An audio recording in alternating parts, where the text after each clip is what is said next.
They shaved her head in a courthouse hallway. No warning, no reason, just because she was a black woman who didn't look like she belonged. 15 minutes later, she walked into the courtroom, sat on the bench, and changed everything. It was just after 8:00 a.m. when Judge Vanessa Rhodes stepped out of her silver Buick and walked up the marble steps of the Charleston Federal Courthouse. The early sun flickered through the Spanish moss hanging from oak trees, casting lace-like shadows across the stone. She adjusted the collar of her navy blue blazer, clutching a thin leather portfolio in one hand. Her heels clicked in calm rhythm, each step quiet, deliberate, and dignified. Vanessa never wore her robe outside the courtroom. That wasn't her style. She believed in entering buildings as a citizen first, observant, silent, alert to the systems that claimed to serve the people. But today felt different. There was a strange tension in the air, like the weight of a coming storm. She had a hearing to oversee that morning. Police misconduct, high profile. Reporters were already setting up near the courthouse steps. As she passed through the metal detector zone, Deputy Frank Weller stood waiting, broad-shouldered, thick-necked, and still clinging to the idea that a uniform granted superiority. He didn't recognize her. Didn't ask. He just saw a black woman in professional attire with confidence in her eyes. And that was enough to make him feel threatened. "Ma'am, I'm going to need you to step out of line," he barked, motioning toward a side hallway. Vanessa paused, not out of fear but out of calculation. "Is there a reason?" she asked evenly. "You're triggering the system," he lied. "Standard procedure." "I haven't walked through the scanner yet," she replied. Weller didn't respond. Instead, he reached for her arm. Vanessa calmly produced her federal ID. It glinted under the morning light. "I am a federal judge, here for proceedings in courtroom 3. Weller snatched the badge and shoved it in his pocket. "You think waving some shiny card makes you untouchable?" Across the checkpoint, a younger guard, Officer Jenna Lee, watched silently. She knew exactly what was happening. She had seen Weller do this before, especially to younger black men, but this was different. This woman carried herself with power. Still, Jenna didn't speak. Fear of reprisal kept her rooted. "I don't consent to any further search," Vanessa warned. Her voice was calm but clipped. "If you lay hands on me, that will constitute assault." Weller smirked. "People like you throw around that word too easily. Let's go." He pushed open a side door and guided her into a room used for secondary screenings. The air inside was stale and cold. A steel chair sat in the center, flanked by a rolling table with rubber gloves, a body scanner, and... Vanessa's eyes narrowed. A pair of clippers. "What is this?" she demanded. Weller stepped in close. "We've had incidents, people hiding stuff in their hair." She looked him dead in the eye. "I'm not hiding anything. This is a violation." "Sit down, sweetheart." The word hit like a slap. Vanessa didn't flinch, but she didn't sit either.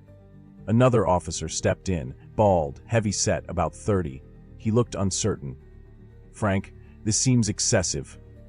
"She's resisting protocol," Weller snapped. "Put her in the chair." The second man hesitated, then complied. Vanessa didn't struggle. She let them force her down, because the moment had already passed the line. She knew what was happening, and she knew how to make it matter later. As the clippers buzzed to life, Weller leaned in. "This'll teach you to walk in here like you run the place." Lock by lock, her silver coils fell to the floor. Vanessa sat stone still. She didn't blink. She didn't give them one tear, one guard chuckled. "She looks better already. She should have shown some respect," Weller added, wiping his hands. When it was done, they handed back her badge like it was nothing. "Courtroom's that way," he said with a smirk. Vanessa stood, straightened her spine, took her badge. Her fingers trembled, but only slightly. She turned toward the exit, then paused and turned back. "You just assaulted a sitting federal judge," she said slowly, "on federal property, in view of witnesses, with intent and malice." Weller's smirk faltered. She stepped toward him. "1 inch at a time. I hope that was worth your pension." Then she walked out. As she stepped into the hallway, clerks and interns passing by froze. Some stared in shock at her cropped scalp. Others averted their eyes. She walked forward, her stride even. But something had changed. Underneath the calm was fire. In 15 minutes, she would take her seat on the bench. And this time, the courtroom wasn't ready for her. 15 minutes later, Judge Vanessa Rhodes stepped through the heavy courtroom doors. The buzz of conversation died instantly. Her presence, even without the robe, was undeniable. A cropped head, no expression, no explanation, just raw authority. Whispers rippled through the rows of journalists, attorneys, plaintiffs, and law clerks. Some gasped, some stared, some instinctively looked away, because they knew something unspoken had already shifted. The woman walking in wasn't just a judge, she was a witness. She was the story. Her robe waited neatly folded on the bench. Normally, a clerk would help her into it in chambers, but today she didn't wait. She walked up the steps to the bench and slipped it on herself. No ceremony, no announcement. When she turned around, the silence thickened. Deputy Frank Weller was still inside the courtroom, stationed by the side door like nothing had happened. His face, once cocky, was now pale, eyes darting, hands twitching at his belt. Vanessa scanned the room once, then sat. "Court is now in session," she said, voice smooth as glass but sharp enough to cut through stone. "We'll begin with preliminary testimony on Case 2187A, United States versus Charleston Police Department, allegations of excessive force, civil rights violations, and abuse of power." The courtroom stirred. The defense team glanced at one another, unsettled. Reporters leaned forward. The first witness was called. A middle-aged black father named Howard Briggs stepped up to the stand.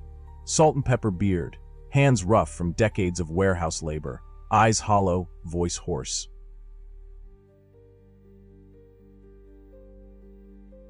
"I'm here," he said, "because 9 months ago my 17-year-old son was tackled by officers during a peaceful protest. He was standing with his hands up when they brought him down. One officer pressed his knee into my son's neck. A murmur spread." Briggs went on. "He couldn't breathe. I begged them to stop. They told me he was faking. He passed out. It took 15 minutes for paramedics to arrive. My boy hasn't spoken above a whisper since." No one moved. Not the jury, not the attorneys, not even the judge. Vanessa sat still, hands folded, letting the silence sink in. When Briggs finished, he looked up, trembling. "I just want to know if it matters, if someone's finally listening." Vanessa looked him in the eye. "You've been heard, Mr. Briggs. You matter." As he stepped down, the defense scrambled. They whispered, shuffled papers. One tried to object. Vanessa didn't acknowledge him. She turned to the next name. "Call Jenna Lee." The courtroom froze. All eyes turned to the side where Officer Jenna Lee, the young woman from the checkpoint, now stood, pale and stiff. She took the stand slowly, hands clenched in her lap. "Officer Lee," the prosecutor began, "were you present this morning during the detainment of Judge Rhodes?" Her voice trembled. "Yes.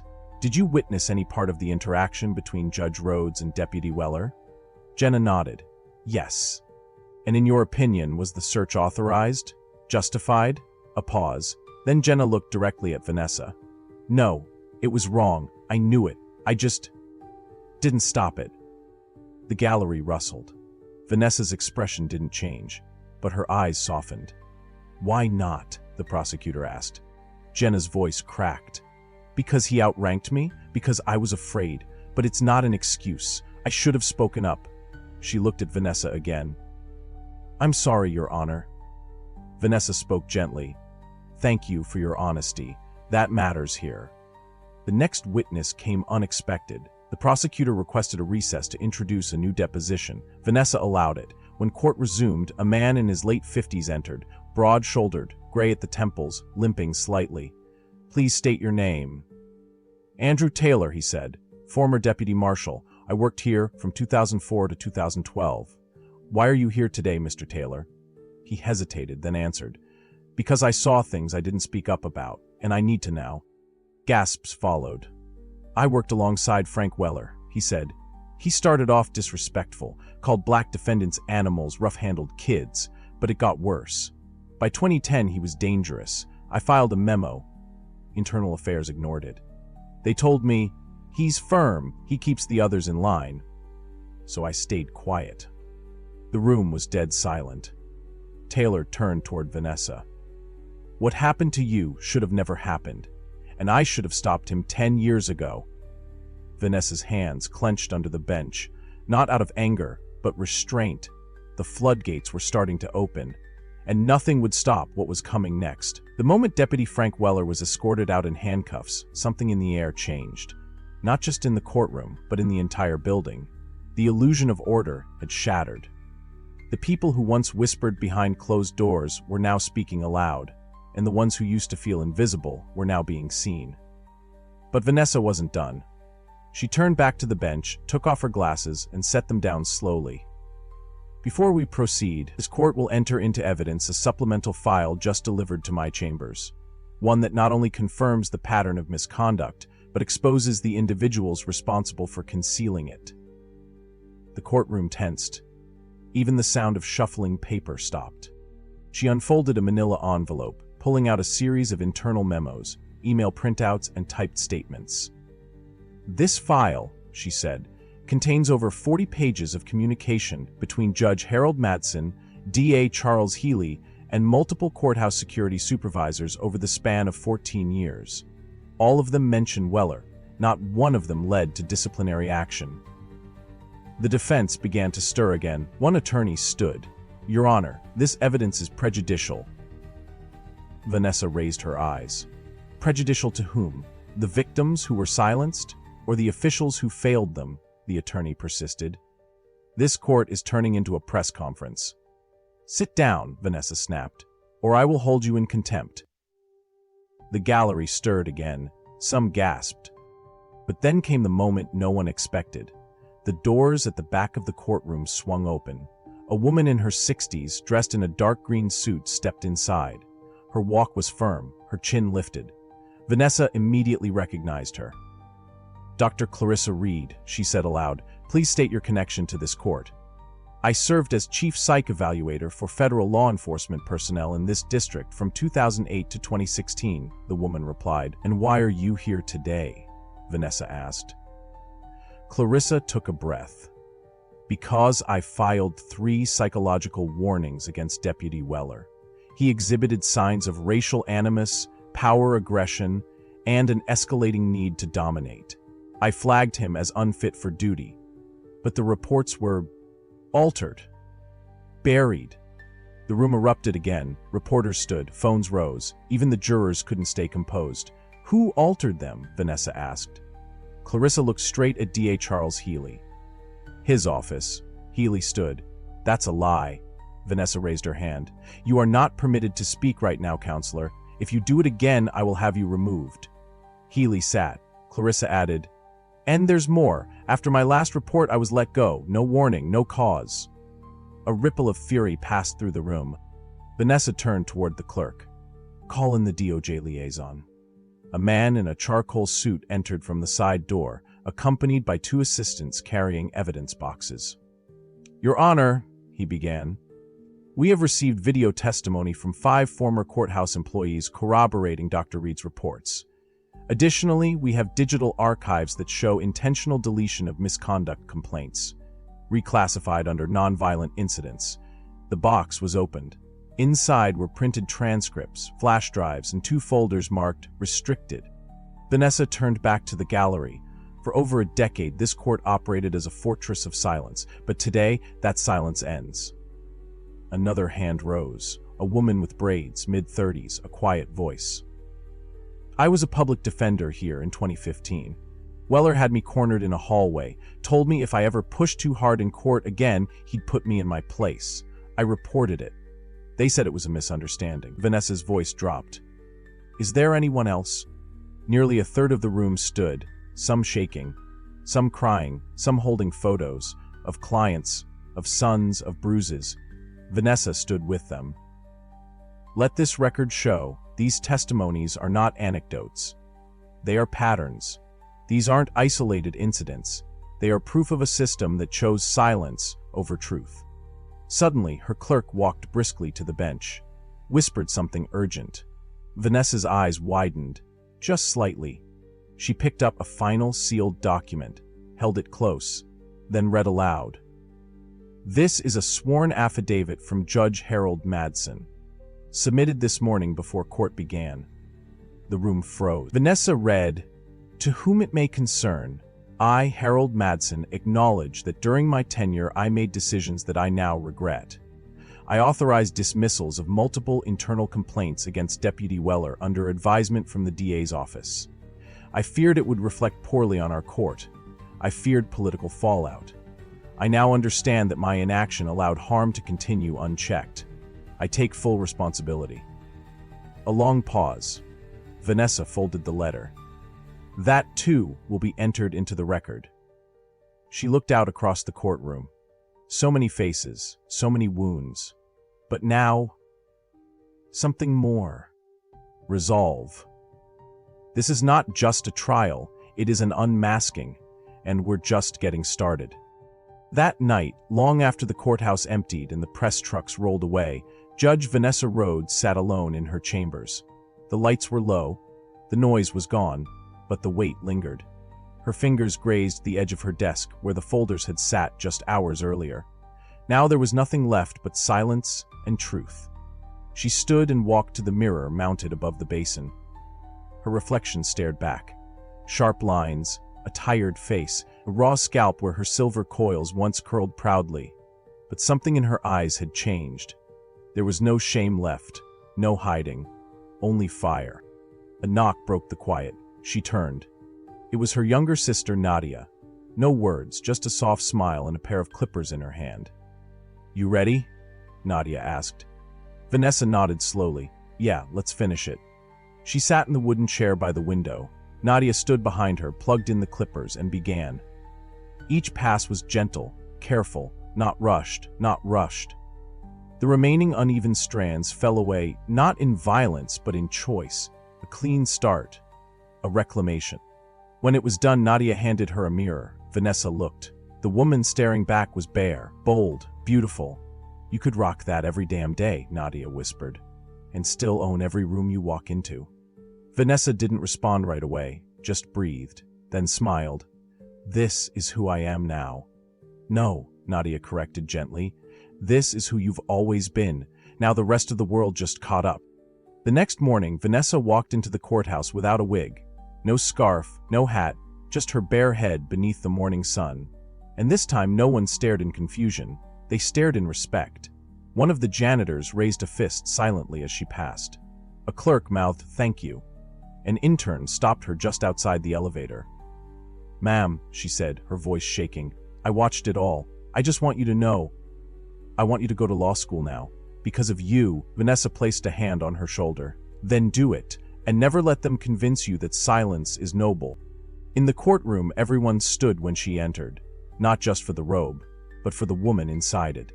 She nodded, sat, and opened the next case file. Justice didn't stop. It moved forward. Later that week, a classroom of 8th graders watched the news footage in social studies class. The teacher pointed to the screen. "This," she said, "is what courage looks like." A girl in the back raised her hand. "Is she real?" "Oh yes," the teacher said. "Very real." In Washington, the news reached the Oval Office. A recommendation was signed, Judge Vanessa Rhodes to receive the Presidential Medal of Justice for her courage, integrity, and service. But Vanessa didn't care about medals. That weekend, she sat on her porch at dusk, sipping tea. No makeup, no cameras. Just wind, wood, and quiet. Her phone buzzed with headlines. She ignored them. Instead, she looked up at the sky, its bruised purple fading into navy, and whispered, "Now? They hear us?" What happened in that courtroom wasn't just about one woman. It wasn't just about Frank Weller or even Judge Madsen. It was about every hallway where silence became policy, every file that went missing, every voice that was dismissed. Judge Vanessa Rhodes didn't just restore justice. She redefined what it looked like. Because justice isn't always loud. Sometimes, it's a whisper that refuses to die. A woman who walks back into a room that tried to humiliate her and sits at the head of it. A voice that chooses truth over tradition, power over fear. and integrity over convenience. In the months that followed, dozens of similar stories surfaced in other districts. Officers suspended, judges investigated. One policy became a wave, a hashtag turned into legislation. And the Monroe Mandate, a direct outcome of Vanessa's stand, was passed into federal law, requiring bias training, accountability protocols, and whistleblower protection in every federal courthouse. But perhaps the real legacy wasn't in the laws, it was in the people. A law student in Chicago wrote her entrance essay about the day Vanessa stood tall with a shaved head and didn't flinch. A retired civil rights attorney in Mississippi finally shared a story he'd buried for 40 years. A 13-year-old girl from Oakland sent a letter that read, "I didn't think someone like me could be powerful, until I saw you." Vanessa never replied to every letter. She didn't need to. Her story had already answered them. So if you've ever felt overlooked, underestimated, or silenced, remember this. Power doesn't always come with a title. Sometimes it walks in quietly, after being shaved down to nothing, and builds something no one can destroy. Share this story if it moved you, because justice isn't a headline, it's a decision, and it begins when ordinary people, especially those who've been hurt the most, decide to stop waiting for permission to speak, and instead, take the mic.